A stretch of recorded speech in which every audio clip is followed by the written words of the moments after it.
What's going on, everyone? We are back for another edition of the Bleed Los podcast, Carne Asada. We've got a lot to discuss. A memorable weekend for 22. Postseason berth is clinched. And can the boys in blue survive a wild card round? All that and more coming up next.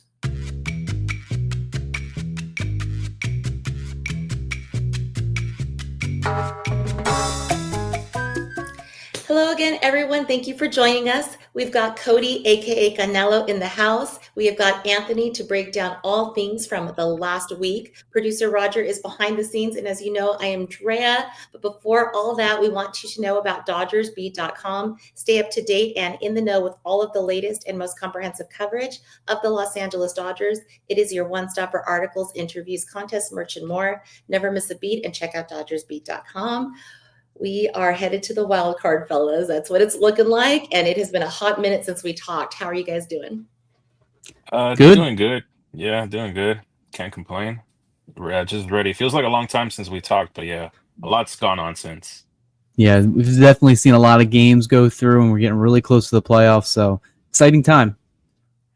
Yeah, I have missed you, fellas. I have been thinking about you guys since all these series happened with the Giants and the Phillies. And but the biggest thing I think that has happened in Dodger world is the retirement of Clayton Kershaw, his announcement, and then this amazing Kershaw weekend that we just saw with so many memorable moments, historic moments, and if I'm being honest, some sad moments because this is really the official last time we're going to see him in the regular season in Dodger Blue. We'll see what happens with postseason, but I think we just need to kind of get it all out because I want to talk some Kershaw and just kind of see what you guys thought when that announcement came through. I think it was Thursday, right? And just your initial like, wow, it's real this time. I don't know, Cody, I'll start with you. What did you think? Yeah, it's kind of something that's always been in the back of my mind, probably for the last 2 or 3 years, especially this season. Year 18, he's coming off, another two major surgeries again. He had surgery the year prior, so there's really nothing else left for him to prove in his career. He has all the accolades. He's gotten all the awards. He's a two-time World Series champion. He could have went out on top. I very much think that if he was a part of that as a player last year and not just, riding the pine on the injured list, he probably would have went out that way, and that would have been the end of, Clayton Kershaw's career and his swan song. But, I think the competitor in him wanted to compete one more year, and he did that, and I think it's a good thing for him to say, don't let the game force you into retirement. Choose when you want to retire on your own. Because he had a really solid year this season. He's going to have one more start, which is looking like it's going to be in Seattle, a pitching-friendly park. So he has a chance to lower his ERA this season even more. And Kershaw was my favorite player growing up. He came up, made his debut when I was like 9 years old. So pretty much my entire experience of watching baseball and watching Dodger baseball in particular, it's been Clayton Kershaw, and that's pretty much it. And he has been the Dodgers' identity throughout this entire time of me being a Dodgers fan. So it definitely hit me hard. I always told my wife, I was like, if you ever want to see me cry, it's going to be the day Clayton Kershaw announces his retirement. And, I was very sad, but I was happy for him because I knew, in the next 5 or so years when he's elected in the Hall of Fame, I'm definitely going to be going up to Cooperstown to watch the induction. But yeah, Kershaw, all-time great. Obviously, a lot of people are going to bring up the postseason numbers, but, that shouldn't be the end-all, be-all. He has the lowest ERA in modern baseball history, lowest ERA plus minimum of like 2,000 innings pitched ever, tied with Pedro Martinez. And then, you look at all the awards, and you also look at the awards that he could have won. Like, there's an argument to be made that he should have maybe 5 or 6 Cy Young awards, but he finished just shy or had a couple injuries derail, those seasons. But he still ended up, as a 5-time ERA champ, all these other awards. But it's sad, but it's also kind of expected this year, and hopefully the Dodgers can kind of galvanize around Kershaw and send him out as a 3-time World Series champion. Oh, that's my dream. Anthony, I remember like all these episodes we've been doing all year. We've been talking about Kershaw over and over. This is the last year? Is there another year? Should we be kind of savoring every moment? And I think the text that we got from you was like, no words when they announced. Do you have words now for the last season of Kershaw? Yeah, I do now. I know we talked about it when they released the All-Star teams, and he was kind of on there, and I kind of alluded to it I'm like, maybe the commissioner knows something that we don't know. And like Kershaw said himself, yeah, he's kind of known for like a couple months now that like this was kind of like the end. But yeah, like kind of like Cody. When I first saw young Clayton Kershaw, I was only 10 years old. So like my entire Dodger life, basically, at least the good years that I can remember, he's always been the constant figure. He's kind of been number 22 is going to pick up that ball. And you got to understand when this guy was on it, like his 14 season, like every time he picked up the ball, you were guaranteed he was going to go 7, 8, or even 9 innings. That's how dominant he was. There was never a worry of like, oh, he's going to give up a run. No, he was going to go out there and he's going to put up a zero. And if he give up a run, it was kind of like a rare thing here and there. But he's been so dominant. It's kind of sad. It's kind of like the closing of like one part of my Dodger childhood, basically. Like officially, like the last guy that I finally grew up like watching all these years has finally said like it's time to like hang it up. And what's awesome about it too is kind of similar to Cody is like he was played a part of that World Series team last year. I think he would have kind of went out on his own, but I think going out through injuries and all that kind of like let's see if I still have something left in the tank. And I mean, this season kind of proved it. I was having that debate with my dad not that long ago. I'm like, did we bring Kershaw back one more year? Because he's been really good this year, and like just with like the plethora of starting pitching injuries that we have, like I was kind of pitching it to him like he can just be an innings leader at this point in his career. He doesn't necessarily have to go out there and like be Kershaw anymore. Just like go and like knock out games for us. But fast forward to like last week or a couple of days ago when he says like, "Oh, he's done." I'm like, "Oh yeah, that kind of like." Why kind of like tarnish what you have now? You kind of like proven like, yeah, I still got it, and like you kind of leave that open to like debate. Like, well, if you would have came back this year, like what do you look like? Now you kind of go out in your own terms and you kind of give people an idea of who you were once. What I'd say a lot of times is a lot of these athletes that stay too long kind of become a parody of themselves. They're not that same guy anymore, and like you kind of look at them and you're like, wow, it's kind of sad to see them like you remember the good times, and then you see them now, and they're performing, and like it's such so subpar and like below what they set. And Kershaw's kind of like met that expectation and kind of gone further. I didn't really have that high expectations for him going into the season, and he's kind of like thrown it back a little bit. Like every time he takes the mound, it's kind of like, whoa, we're gonna get something kind of vintage. And like the last memory I have of him seeing him in person was the Unk Off when he went off 1-on-1 against Max Scherzer, and he was basically it felt like I was in 2014 watching both of those guys go out there and compete. So I never took a Kershaw day for granted. I'm sad it's over, but kind of excited to see what he does beyond baseball, whether it's anything that he has interest in. But I feel like he'll be one of those voices that kind of just like lurks around every here and now and then. You'll see like, oh, Kershaw's doing this and doing that. I don't think he'll be big in media, but like it'll be something like where you see like small things like his foundation or other things. Yeah, no, all of that is echoing kind of my thoughts on Kershaw. And you brought up about, kind of going out on top. And it reminded me a little bit of how lucky we were in LA to have Kobe Bryant, because it's kind of like a Kershaw version of Kobe, where one of the last things in the last games we remember about Kobe, he kind of gave us his all, just left it all out there. And you have these times this season in Kershaw world where we saw just really great outings. And I don't even think it's hyperbole to say that we probably are in first place because of Kershaw outings this year. We owe a lot to him for where we are in the standings, considering how many games we could have won but lost due to other players, but we're not going to get into that just yet. Still want to stay on Kershaw for a minute. It was just an absolutely historic night. I was fortunate enough to already have tickets even before I knew that that was going to be that, because the ticket prices were a little outrageous. And so I was very happy I got to go and watch it. Got to admit, there were tears. I'm probably sure there was tears at your houses too. But it was just a great night. Shohei and Mookie got it done. They had their back-to-back homers and made sure that we won that game. And it was the 24th sellout of the season. We clinched a playoff berth that night. But just to kind of stick with just the memory of Kershaw, what is your two takeaways, or what your one takeaway for each of you of the like a capsule moment of what is the best thing you're going to think about when you think back at Kershaw? What's going to stand out the most in your mind in those 18 years? If you could just place it in a capsule and it stays there, what do you think about when you think about Kersh? Yeah, I think Anthony brought up probably arguably the best season I've ever seen from a pitcher, and that was 2014. You see a lot of people bring up Paul Skeens and they're like, oh my God, he's having a historic year. His ERA is still over 2.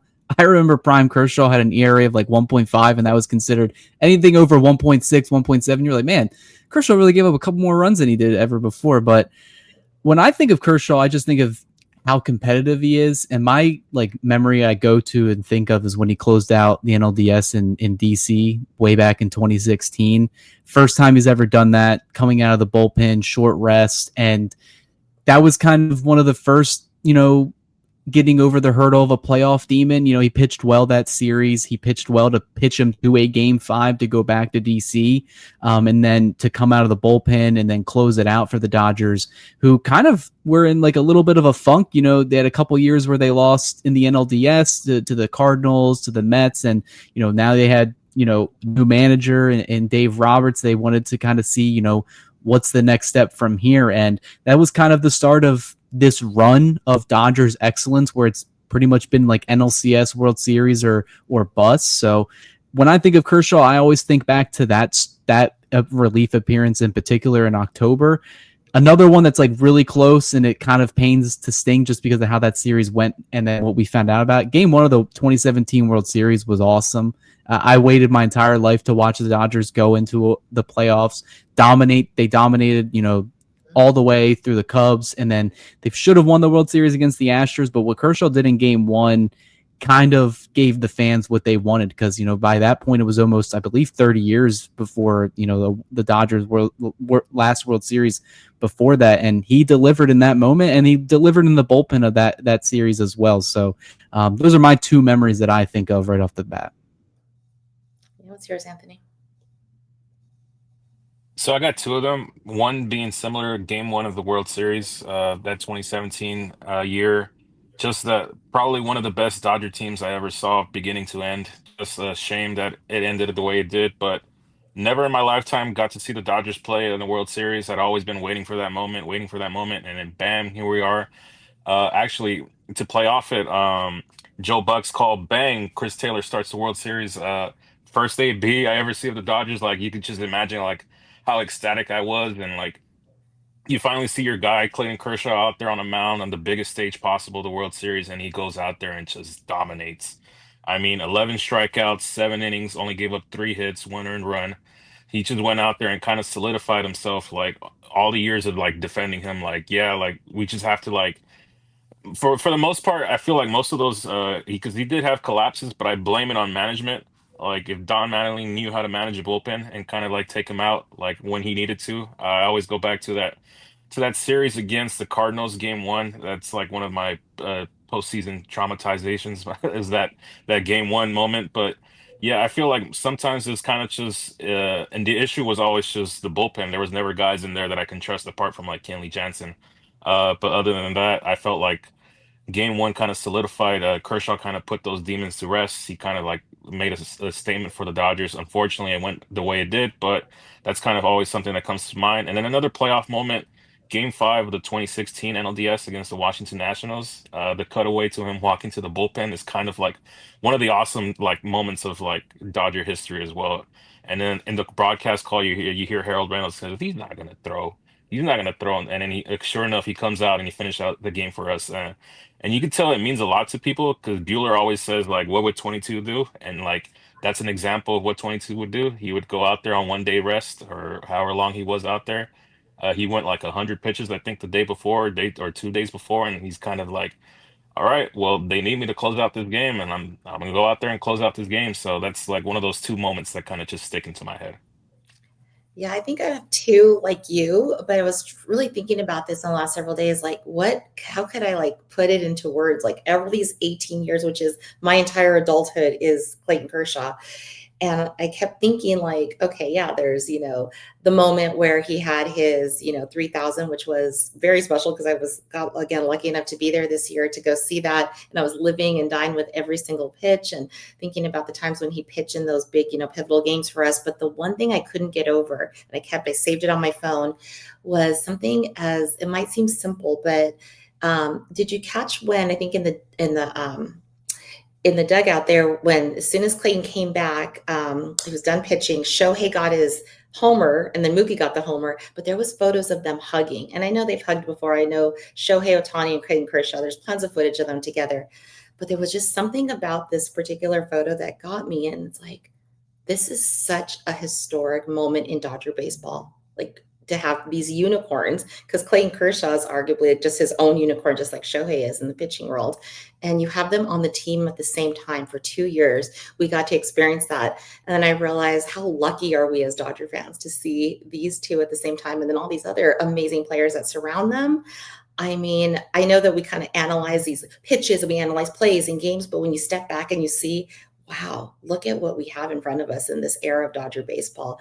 And I just thought that picture and that moment just encapsulated how great it is to be a Dodger fan and to see greatness in front of us. And it's just fabulous. So that would have to be mine. But then, Cody, you brought up something about galvanizing the team to win another title. I'm sure there was already some motivation there, but do you think this just takes them to like, oh, we're going to do it for 22?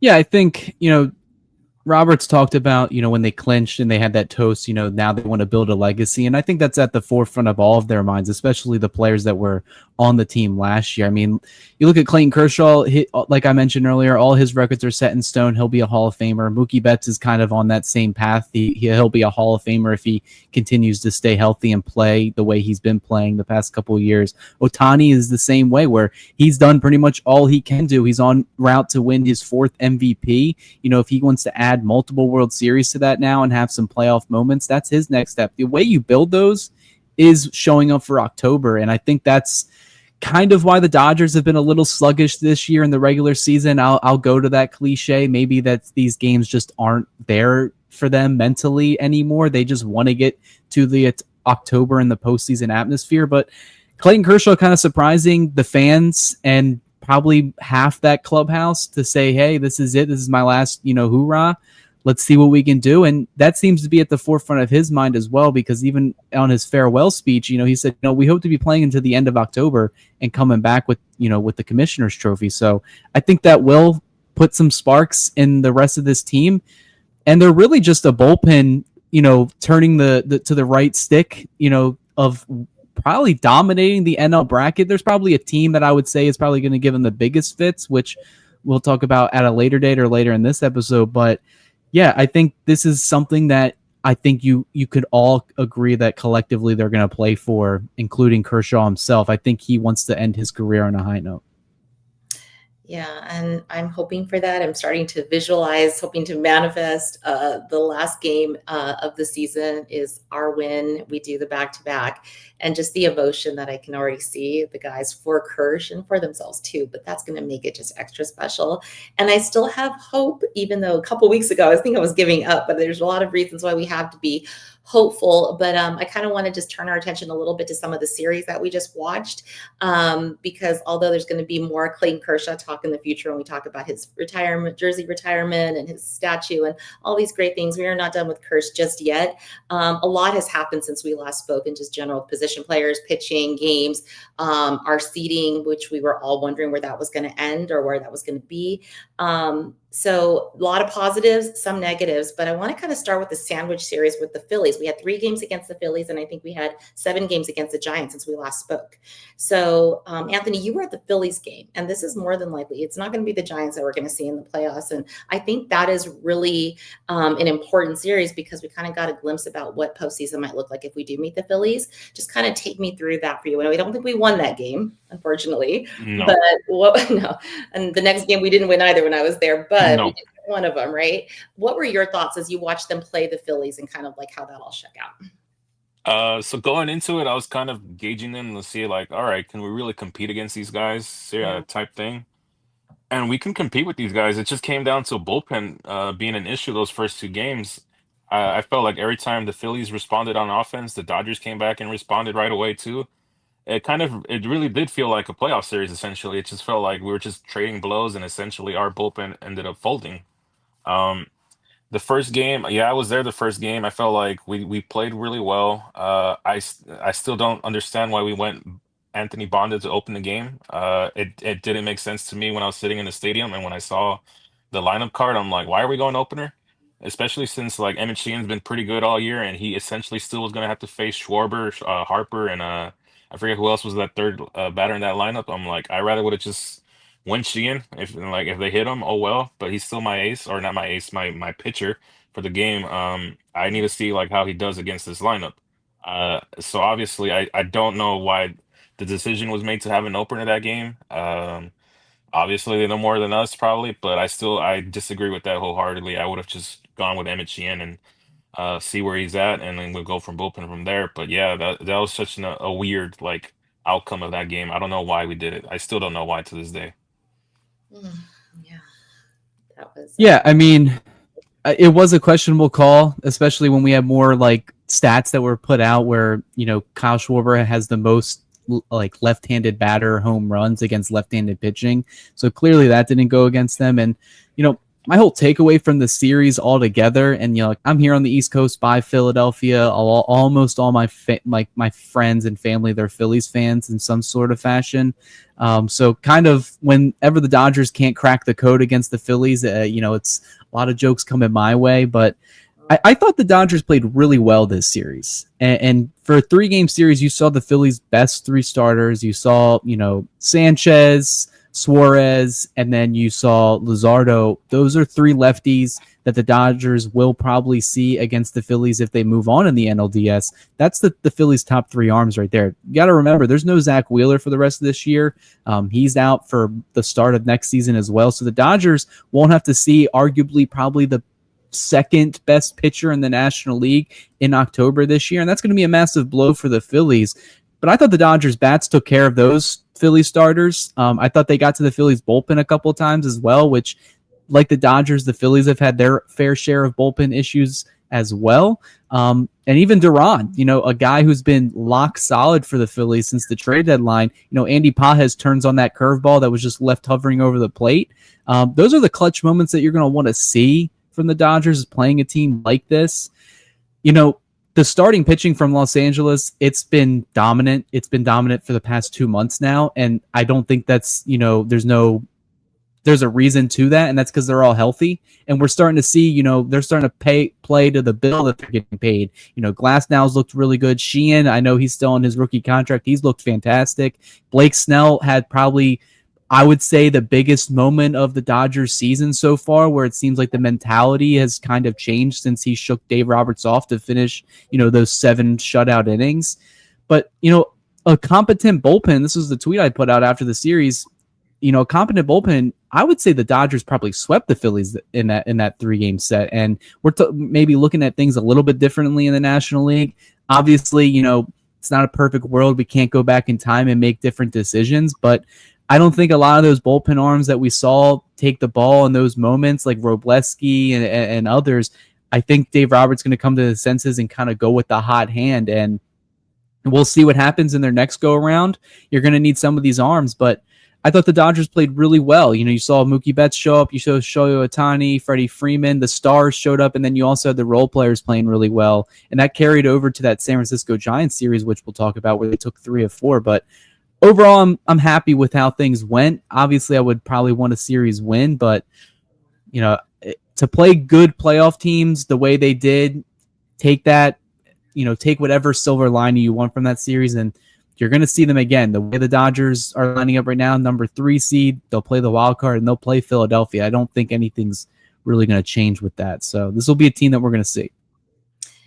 Yeah, I think after that game 1 that you were at, Anthony, I think that's where myself and probably all Dodger fans, we realized at that point that we're probably not going to be the 2 seed, because I think we needed a sweep just to even have the shot at it. And that kind of went out the window.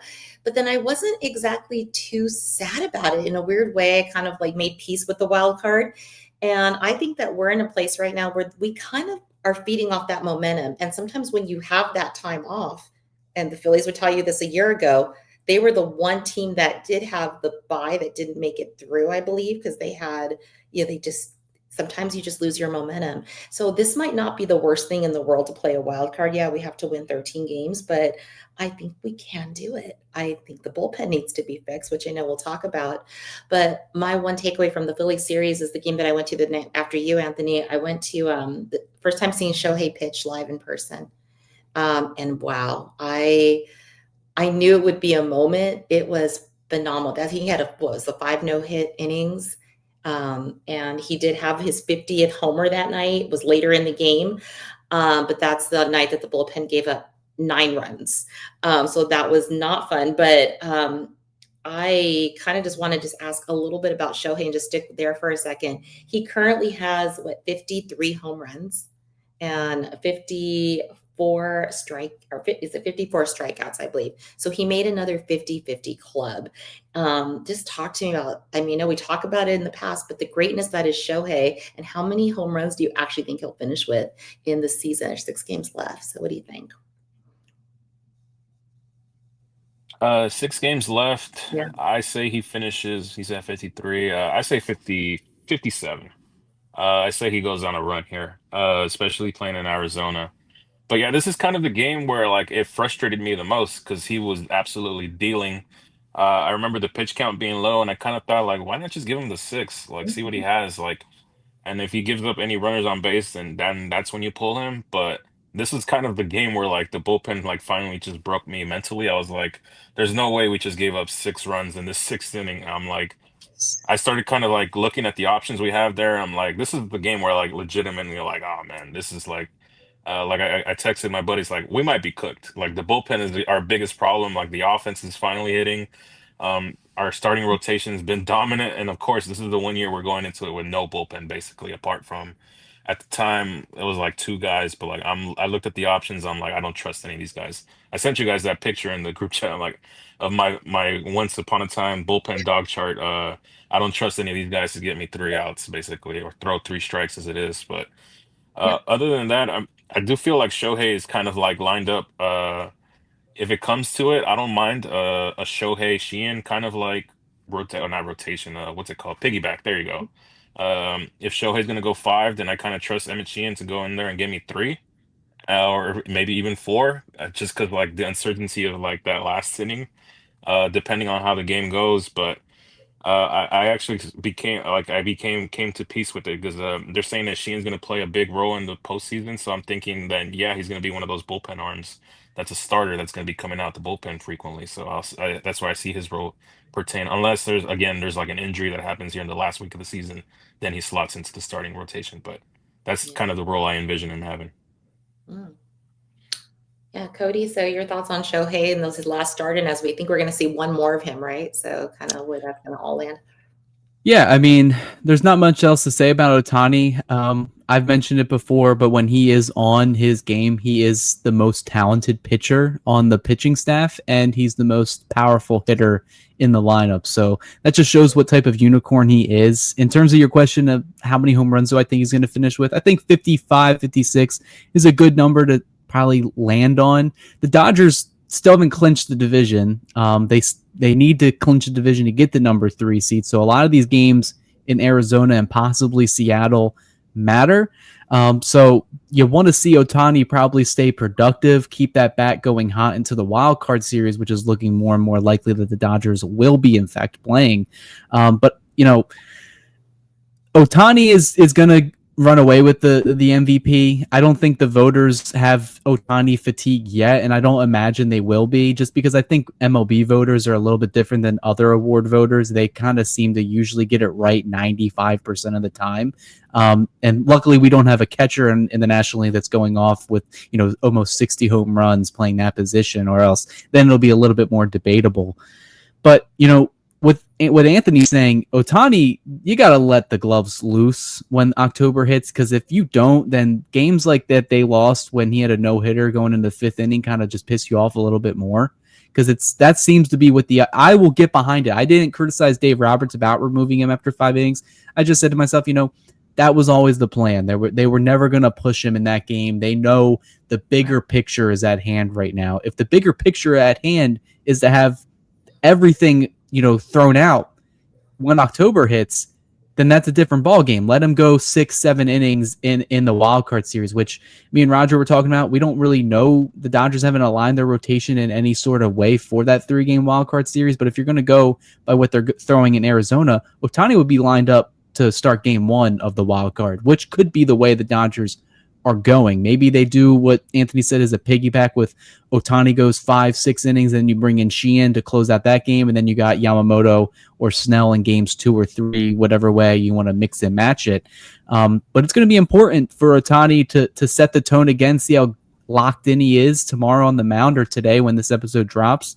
But yeah, I'm looking forward to a big Ohtani playoffs. I think we're going to see the full unicorn unleashed when it comes to pitching, whether it's starting a game. If I'm a betting man, I do think he will pitch out of the bullpen at least once or twice in this postseason.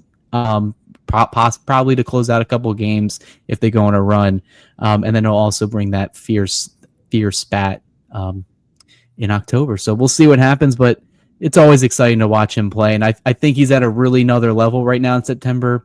OPS he's 1 dot in it, 1.2 is the last I checked. Got a 222 WRC plus. He's arguably the best hitter this month, and that's a good timing for him.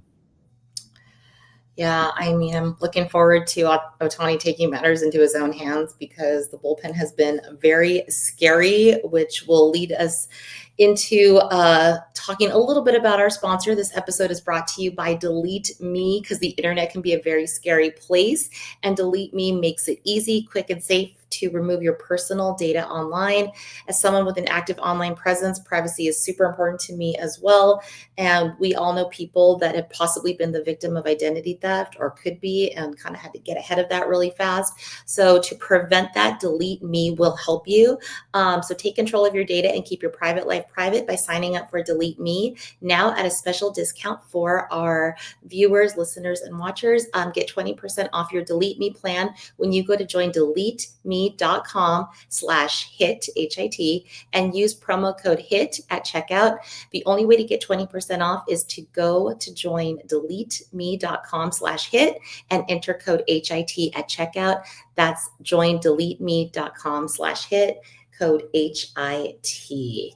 All right, boys. I now have to talk about the scariest thing of all, our bullpen, because the truss tree is bare. There are no more truss leaves on it. Everything has fallen off.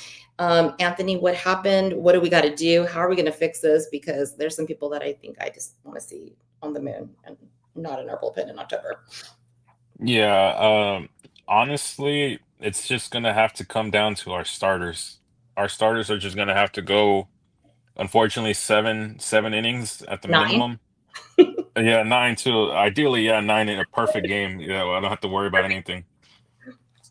But yeah, it's just gotten so bad. Like our high leverage guys from last year, I don't want to see in high leverage situations. Like Blake Treinen, love him, but nope. Michael Kopech's hurt, but again, nope. I don't want to see him in high leverage.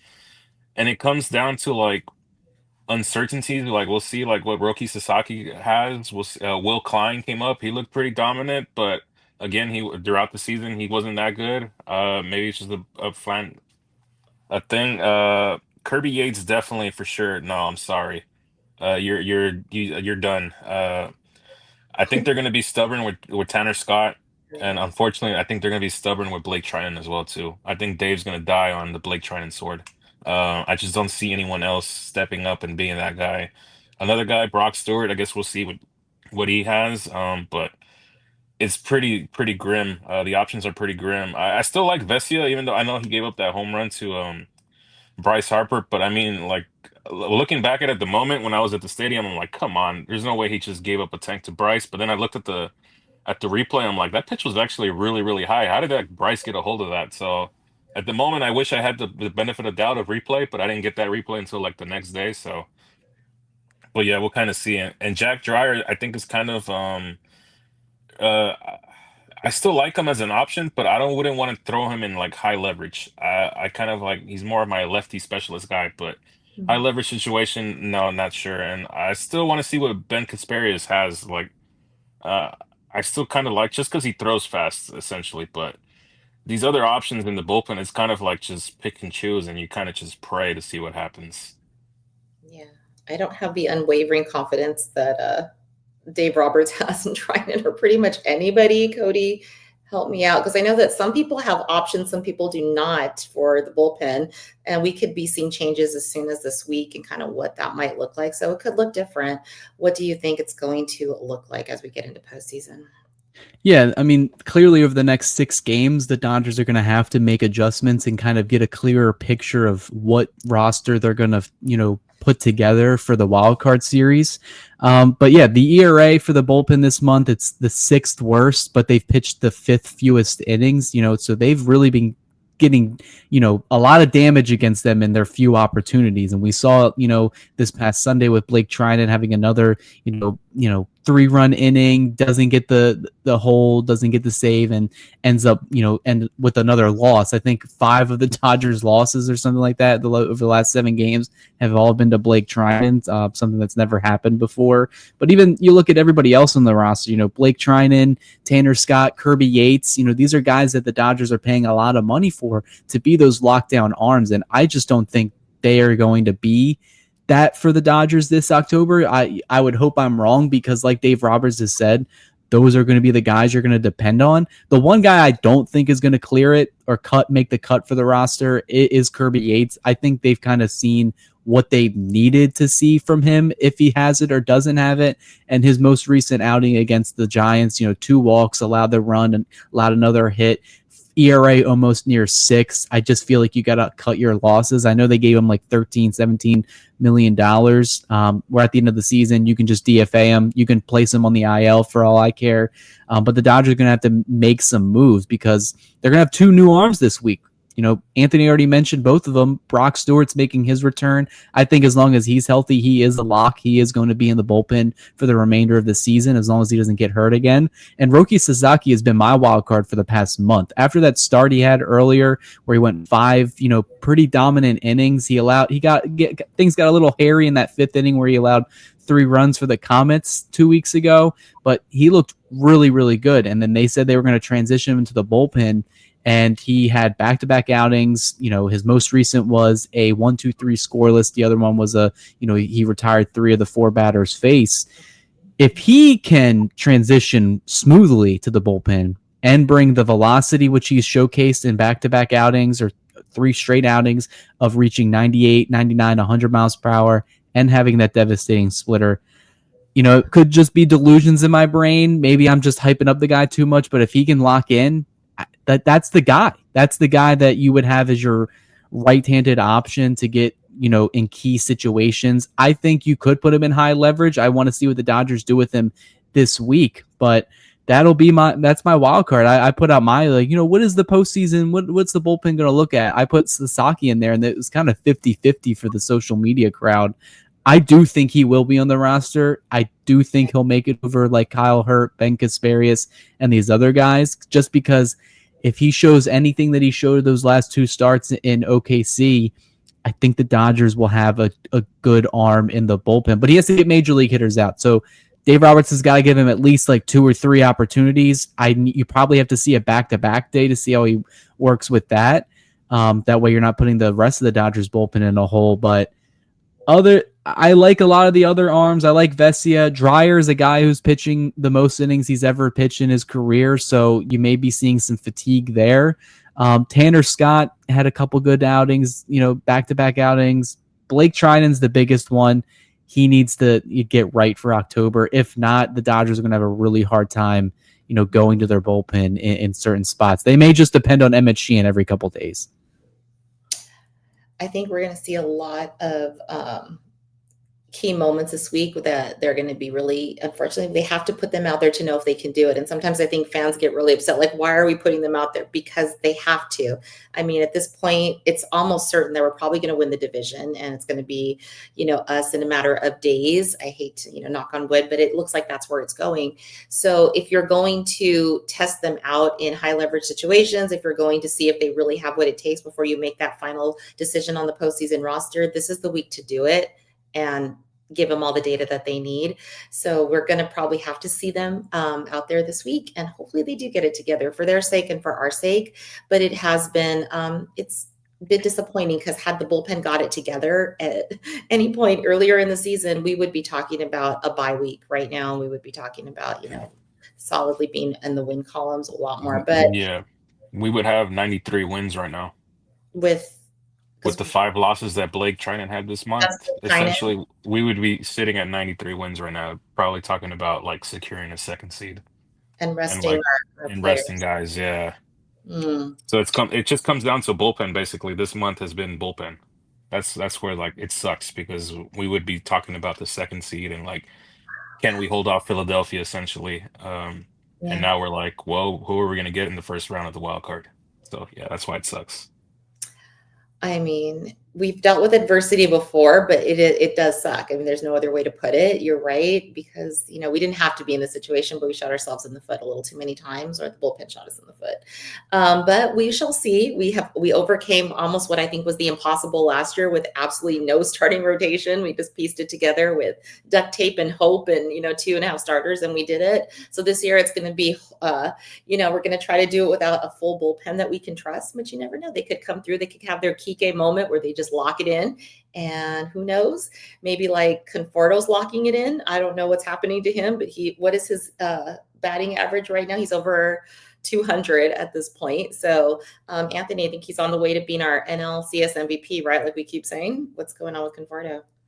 He's actually, for whatever reason, against the Giants, he just turned Yeah. into Barry Bonds, like a lot of people were saying. But yeah, I don't know. I just don't see it with him still. I know he's on a hot streak right now, but I think he's done enough damage to the point where like I just don't. I know he's going to be on the playoff roster, but I don't think he's going to have important at bats for us. But I kind of like Alex Call out there. The combination of Alex Call, yeah, he is. I just looked up his stats. He's batting 203. With 203. yeah 203, but with a 647 OPS. So I mean it says it all. But yeah, I just don't foresee Michael. I know we joke about it, but I just don't foresee. There's no way Michael Conforto has like a big October. I just don't see it happening. If he's Oh been my bad the whole God. Yeah, season, what if he does? but again, because everyone starts back at zero, like October 1st, whenever the first game of the wild card is, everyone starts back at zero, and it's weird because like the weirdest players get hot. Eddie Rosario for the Braves, just for whatever reason against us that one year, just got extremely hot. Jorge Soler got extremely hot for the Braves. Like the most random of randomest players. Sometimes it's not even the superstars just catch fire for whatever reason for like a 12 game stretch. We have one guy on our team, Kike Hernandez. Like if you put up the numbers Kike Hernandez has in the postseason in front of like some of like the elite superstars that played this sport, you would think like Kike Hernandez was like a first ballot Hall of Famer essentially. But no, it's yeah, the postseason is like its own different animal. A lot of players are able to meet that moment compared to like some players who are not able to meet that moment. So I don't think Michael Conforto is going to meet that moment. I do feel like there's going to be a situation where like because he's been in it before. The bases are going to be loaded with 2 outs, and he's going to come up to bat, and it's basically going to be like, we're going to need him to do something here. Like even a walk helps. Like just see if you can get 4 balls in a row. But yeah, I feel like he'll have that kind of moment. And he won't come through. Like we always say in No, our text no, he chain. won't. He won't. Some expletives will drop in our text chain, I'm sure. Okay. Yeah, I don't know, but I've been surprised in Octobers before, so we shall see. But I kind of got, I don't know how we made it this far in the show without talking about Ben Rortvedt, which name I can say now. Kind of liking the kid more and more every time I see him, and thanking our lucky stars that we even had him, because who knew we were going to be in the situation with Will Smith. And I think since we last spoke, it has been reported that it was a hairline fracture on his hand, and he is, best case scenario, he comes back in the postseason at some point in the later rounds, but even then he might not be 100%. So what do we think? Can Rortvedt get it done? Yeah, I think the Dodgers are in good hands just because we've seen what Rortvedt's done the past like 3 weeks since giving kind of the reins as the starting catcher. I think he's comfortable with what his role is. And unlike Dalton Rushing, who's a rookie who was an everyday player in AAA, he sees Will Smith gets injured and he's like, this is my time to kind of prove a little bit, get back into a rhythm. Then he gets injured. Now it's Ben Rortvedt that's taking the reins and taking advantage of his situation so far to the point where Dave Roberts pretty much just said, for the rest of the regular season, he's getting the lion's share of duties behind the plate. And I think it's for good reason. And the starting pitchers clearly like him. The bullpen, they've done better with him behind the plate compared to Dalton Rushing, and even Rushing has brought that up in his post-game interview that we have on our channel. But he's a catcher, not offensive first, but you're getting some little bit of offensive production. You're getting the clutch hits. Hell, he'll drop a bunt just to advance a runner, which is really what we're asking for the bottom of the lineup to do. Yes, it's going to suck not having Will Smith for these final, 6 games. I don't think he's going to be ready for the wild card series, considering that's in about a week. And no updates for his hand have seen really positive, and that happened at the beginning of September. If anyone's ever had any fractures, especially tiny fractures in their hands, something like that, it can take a while. And I think the biggest thing with Smith is that it's on his right hand, so that's his throwing hand. So if you're a catcher and you can't throw, you're kind of eliminating a pretty big aspect of your game. And I don't think the Dodgers are going to want to have some type of hole on defense that a lot of runners are definitely going to take advantage of. We've already seen the Dodgers pitchers. They don't hold runners on pretty well. Hell, they'll even let the runner just take second freely, like Blake Treinen does on more than one occasion. Drives me crazy. And I know it drives a lot of other fans crazy as well, but you got to have a competent catcher behind the plate. And I think the Dodgers would be confident. I think the rotation will be comfortable with him behind the plate. I think we saw a little early on that he was kind of getting mixed up or didn't really know what pitches the starters wanted to throw, like with Glasnow against, I think, the Rockies a couple weeks back. But now we're starting to see them get in a rhythm, and I'm kind of excited to see Ben behind the plate, to be honest with you, and to see how good the starters are doing. I don't think it's a fluke because of that. So we'll see what happens. But once October comes, you got to wash away the regular season. You just got to play the hot hand. If Will Smith isn't ready to play, you gotta just let Rortvedt and Rushing just get the reins for those 3 games and hope you move on, get another off day, and hopefully Will Smith's ready for the NLDS. I know that they threw around the idea of possibly carrying 3 catchers. I could see that realistically happening as well because Ohtani being a 2-way player doesn't count towards the pitching staff, so you can still have a roster of 13 pitchers, including Ohtani on that. So we'll see what happens. The Dodgers are going to have a lot of conversations. I just haven't heard anything positive that I would like to hear from Smith to say, yes, he will be in the lineup game 1. Hope I'm wrong, but we'll see. Such a loss. But what I do like about Rortvedt is he's a really good pitch framer. And I was watching him kind of live. I had my Tuesday game seats last week, and I got to see it kind of wow, this guy really does. He's sharp in a lot of ways. He's not our Will Smith, but I mean, like you said, Cody, it's not a coincidence. The guys have done really well with him behind the plate. So I'm very, very excited to at least, that we have him, and it's nothing too detrimental because we have been performing really well with him pairing up with our starting rotation. But I got to admit, I got home from work, got ready for the show. I haven't really looked at today's standings, but as of, I think, yesterday, the Mets weren't even in the seeding for possibly playing us in the wild card round if it all kind of shakes out the way it's looking like it would.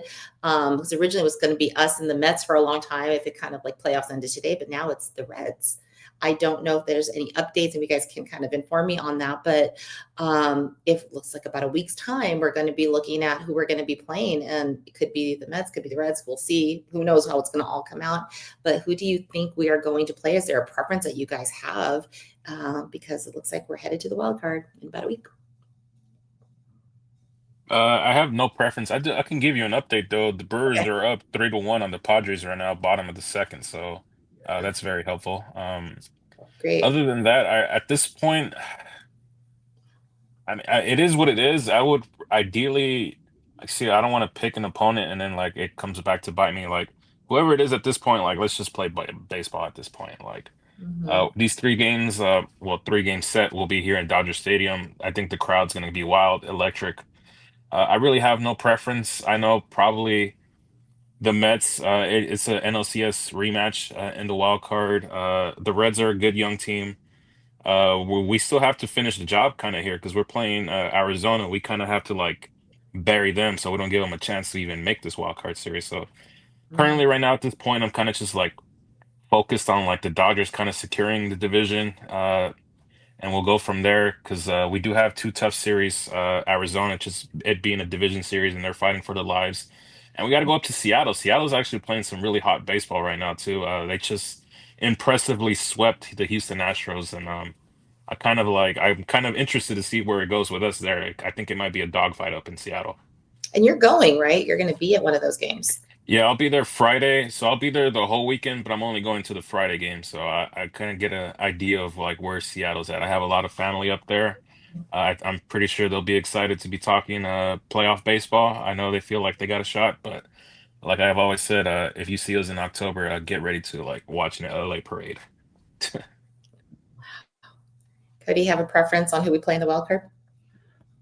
Honestly, anytime the postseason starts, every team scares me just because I know one thing can happen and a team like the Diamondbacks in 2023 can sweep you in the playoffs. So definitely put some more respect on a lot of these wildcard teams. It's really going to come down to the trio, the Mets, the Reds, and the Diamondbacks. I think the Dodgers have to take care of business in Phoenix. So if you take 2 out of 3 or even sweep the Diamondbacks, you kind of just did what you did to the Giants and just ruined all of their playoff hopes. The Cincinnati Reds really control their own destiny. I checked it before we went live because I saw someone put it on Twitter. But the Reds have the tiebreaker against the Mets, the Giants, and the Diamondbacks. So if pretty much you look at it right now, they have a half-game lead over everybody because if they finish with the same record, the Reds are in. And if you had to ask me right now who I think the Dodgers are going to play, I think it's going to be Gavin Lux and the Reds. And if I'm being honest with you, I think that's the scariest team for them to face because I look at the 2 starters that the Reds would have lined up. Terry Francona, a very old school manager, already made an adjustment to their starting rotation. Hunter Green will make his last start on Wednesday against Paul Skeens, and the next start in line would be Tuesday at Dodger Stadium if they are the wild card. The other starter after that would be Nick Lodolo, a lefty who kind of cooked the Dodgers earlier this year, but then the Dodgers got his number. But he's a guy that really scares me for our type of lineup that has a lot of swing and miss in their game. He had 11 punch-outs against them, I believe, in Cincinnati. There are some hopefuls, though. All these teams are terrible on the road, and they're going to go to Dodger Stadium where the Dodgers are going to look to kind of, we're here because we didn't get it done in the regular season. We're on a mission to get to the NLDS, and then we'll see what happens after that. So, yeah, I mean, I think it's going to be the Reds. I don't think it's going to be the D-backs. I would prefer the Mets, even though they do have some star power in their lineup. But if you look at their starting pitching, it's 3 rookies that are leading the charge. I don't think if you're a Mets fan, I know my Mets fans, that my friends that are Mets fans, they are not confident. They are not happy right now, and they wouldn't be confident going into a series in LA with 3 rookies that have never been able to prove that moment. But yeah, we may be seeing Gavin Lux. Maybe he gets his revenge, but hopefully the Dodgers put an end to that, though. So it's Ellie De La Cruz that scares me. Once he gets running and going, I am a little bit frightened about how they could just, nothing to lose. They get in, and you know how those scary teams are when they just, make it in and they're like, well, let's just go, full force on it. I mean, any team would just love to take down the Dodgers in the first round and then just go on a run. But we shall see in the next week. I don't know. No one really knows, but there's a possibility we could clinch. I think the magic number is 3 right now, unless the Padres Padres lose, it would be 2, right? So, which means we could actually clinch in Arizona and, maybe jump in their pool again, and we'll see how that goes. I don't know, but celebrate there. So I don't know. By the time we talk next, we're going to have a really good idea of how the direction it could end up in playoffs. But yeah, just to kind of switch it up a little bit, since we got through all of that, there was some fun news over in Ontario. I was kind of going to do a name reveal, kind of a launch ceremony to say what our new name was going to be. Anthony, we were both wrong. It's not the Toros. It's not Dodger Dogs. It is officially the Ontario Tower Buzzers. They have a cute little bee mascot, some cute stuff. What do you guys think of the new name for our affiliate? I like it, especially for minor league teams. Like the more creative, the better. I like the giant bee mascot they got out there going around. The third kit they have, the yellow one, is actually really really nice. I might actually get that, and the hat as well too. But I don't know. Maybe in the future I go out to Ontario and watch some single A or minor A ball. But for now, I kind of do like the logo. It feels kind of like the Dodgers as well too. It's not too like over the top. It kind of does resembles the Dodger logo as well too. So I'm a big fan of it. Good. Yeah, I like the overall design and aspect. Some of these minor league teams kind of make me laugh a little bit just because of the designs of the mascots they choose. So that's kind of nice. I like Anthony said, I do like that third alternate hat with the B. It does seem like something I would like to add to my collection. I got like at least 50 hats in my house. But I think the biggest thing I like their stadium. Their stadium looks really nice. I know Roger and I were talking about it. A couple other Dodger minor leaguers were talking about it as well. But it's like a very revamped like stadium for single A baseball. I've seen video and footage of the Quakes stadium, and it's kind of like a very college-esque stadium that I would see around my town over here. But now that kind of got like it's a big league. You can tell it's in a Dodger affiliate, team, and they kind of got the scoreboard modeled after what it looks like at Dodger Stadium as well. So if you get drafted to the Dodgers and you start playing high A baseball, enjoy it. I think it's going to be pretty awesome when I was kind of from the footage that I've seen what it's going to look like. And, just kind of them went to the launch party and really just talking about this is really going to be the nicest, minor league stadium I think you can even imagine. And just a really fun thing for Ontario to have. I like how they incorporated like the aerial type of aspect and the airplanes and all of it. So I thought it was really, really cool. So that's going to be very fun to kind of check out in the next year when that opens. But yeah, a couple other fun things that happened at our own Dodger Stadium. And we did hint that this could happen. It was kind of reported that we're probably going to go over the 4 million mark in terms of fans and visitors that went through the turnstiles. And the official number was 4,012,470 fans went to Dodger Stadium this year, and with an average of 49,537 fans per night. And is that the Ohtani effect, the Japanese fan base, just this golden era of Dodger baseball, all of the above? What do you guys think? Amazing. I think it's all of the above. Not just with Ohtani. Dodger fans have always come out in droves, whether it's back in the Frank McCourt days, not just playing. Back from when this original Guggenheim project started, I feel like every time I've gone to the stadium's always at capacity. It's never like an empty seat unless it's like 100 degrees on a Sunday day game. Then yeah, it's pretty empty there because just of the heat. But Dodger fans have always been good. I've enjoyed every game I went to this year. I can't, well, except for the Phillies game, but that was because the bullpen imploded. But I can't complain. I think it's still one of the best ballparks to visit. I still have a lot of ballparks that I want to visit on my list. But yeah, I always enjoy my time coming here to Dodger Stadium. Yeah, it's not surprising. The Dodgers, I've been there twice. I went in 23 and 22, and one of the biggest differences is on the West Coast stadiums compared to the East Coast stadiums I've seen is the East Coast stadiums are very tight. There's really not much space, but Dodger Stadium is very open, very flowing, allowing a lot of traffic to come in. So you got to imagine, they seat like 55,000, tickets. So you got to have room for people to walk, get food, all that stuff. Personally, it's been my favorite stadium to ever go to. I'm saying that as an unbiased Dodgers fan, but the food, everything from the game, the food, the amenities, kind of walking through it. It's like a museum now with all the stuff they have on the walls. It's just more than just a baseball game now, and I think the Dodgers understand that. It's really the next step for Major League Baseball. A lot of these stadiums that are getting done now, they're like, how can we make this more than just what the game is? I agree totally. It's one of my favorite places to be. I'm actually a big Disney fan, but I go less to Disneyland than I used to in the past. But I love Dodger Stadium. That's my new Disneyland. I've been going for years, but I think I beat my own record this year. So I'm probably responsible for quite a few of those numbers. And I should probably just have my mail sent there at this point because I feel like I never leave. But I love Dodger Stadium. And it was kind of clear to me that it was just felt a little more packed than usual, but yet still, of course, the spaciousness of it, so much to do there. But you definitely saw quite a few just a nice diversity of the demographics of fans showing out for the Dodgers. And it was just really nice to see this season. So I'm looking forward to seeing if we ever beat that number again.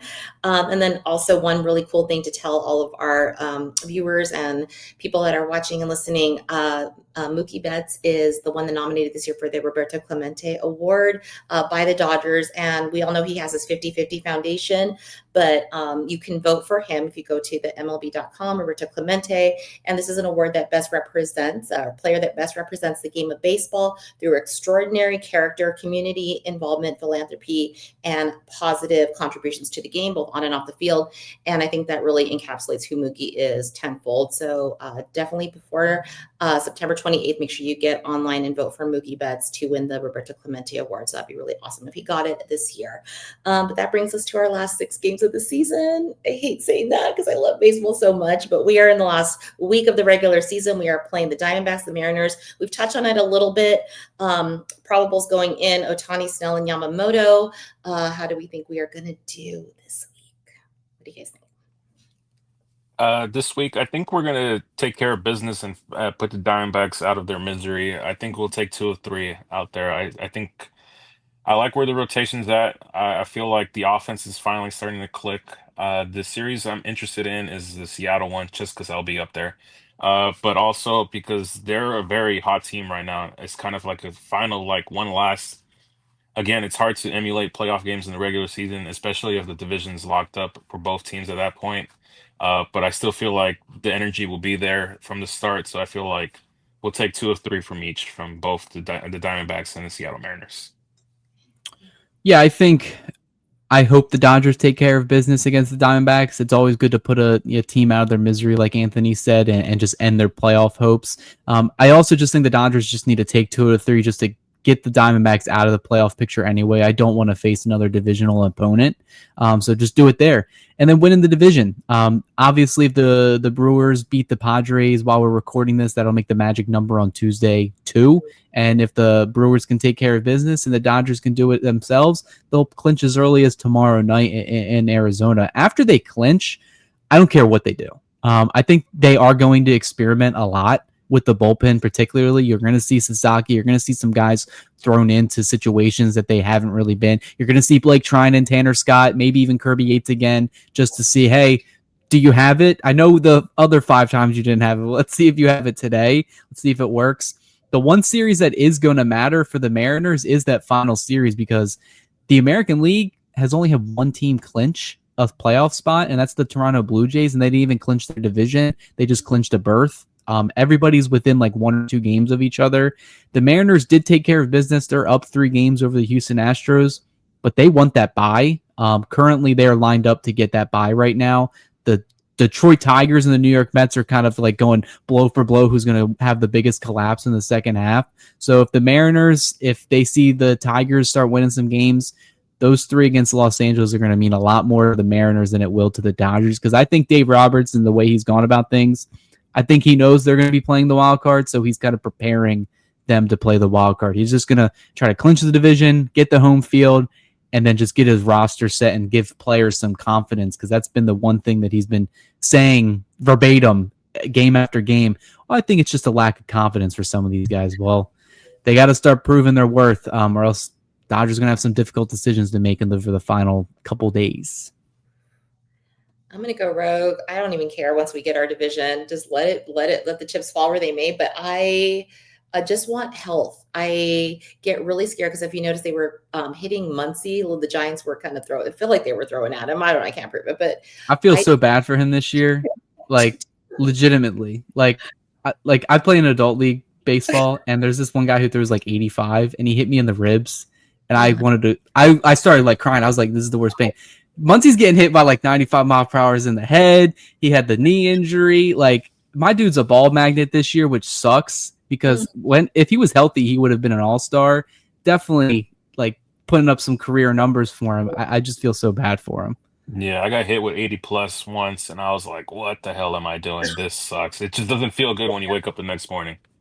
I can't even imagine being hit with anything near that, but I feel the pain, just vicariously through the television. And I just want Muncy and our boys to I want to wrap them in bubble wrap and just keep them safe till postseason. Nothing happened to them, because sometimes I get a little nervous that people just kind of want to take this out their frustrations on the Dodgers and just kind of, do damage to us just because it's the Dodgers and there's a lot of haters out there. But I just want health. So get us there safely, get our minds right, and, have Kike become Kike in October, our starting rotation stay the way it stays, make some bullpen adjustments, boom, we're going to take it again and we're going to get Kershaw his ring. That is my dream. And I'm going to be manifesting that. I'll do whatever witchcraft I have to do and brujeria, as my dad calls it, and make it happen. But that is the end of my notes, unless you guys have anything to add. No, nothing here. Just excited for the Seattle series, but that's selfish reasons. But other than that, I'm kind of ready. Been a long season, but now we're here at the fun part, the playoffs. Yeah, I'm ready for October baseball, and I'm kind of excited to see them play in a wild card series just because I feel like there's more at stake. Plus, the playoffs start a little bit early, so hopefully the Dodgers take care of business. Their road to the World Series is very interesting on my side. Like I said, they'll probably play Philadelphia, so that'll be pretty stressful for me over here. Hopefully, I can go and cover the team. We'll see what happens there. If not, be watching with family and friends over here on the East Coast, but October baseball, there's nothing like it. It's the best playoff atmosphere of any sports. Probably a close second is maybe the NHL. Football and basketball don't really do it for me that much, but baseball, there's just something about it. And Dodgers are trying to make a legacy, so we'll see what happens. That is so exciting. Yeah, I'm very excited for October baseball, but I just have a couple extra notes. It actually is Tommy Lasorda's birthday today. So happy birthday to Tommy up in blue heaven. And I have to say happy belated birthday to you, Anthony, because I know you celebrated your birthday in the last week. So happy birthday to you. Thank you. Thank you. Show. And yeah, so Cody, for our viewers who do not know where to find your amazing articles, why don't you tell them where they can catch those? Yeah, you plugged it at the beginning of the episode, DodgersBeat.com. We got all of our stuff there. We're posting a lot of content. Me and Steve Webb been taking care of all that stuff. Pre-game, post-game, interviews, Dave Roberts, all the latest news and stuff that we've seen from the team, especially gearing up to October. We're pretty much writing previews. We're looking at all the scenarios, different routes the Dodgers could go. It's going to be interesting. A lot of content coming on the site. And then it kind of reverts back to the channel here where everything you see on the YouTube side of things, you're going to see on the website if you want to take your time and read it, look at more in-depth stuff, get more thoughts and opinions. And then obviously the socials, know where to follow me are on there. Trying to get to 3K followers on X. So we'll see what happens. Hopefully October blesses me there. Yeah, we'll probably be doing some shows and we'll definitely kind of keep it fun as we go into October. Hopefully we make a deep run, as Kershaw was saying this week. Yeah, definitely check out our socials, as Cody was saying. You can find me on X and Instagram at Ravine Queen 1958. You can go ahead and find Anthony on X and Instagram at Anthony Acosta _. And yes, do not forget to check out Cody's articles on his Substack and DodgersBeat.com and find him on X at SnavelyCody6. And yeah, it's getting fun, boys. So it was amazing talking to you. And as always, let's go Dodgers.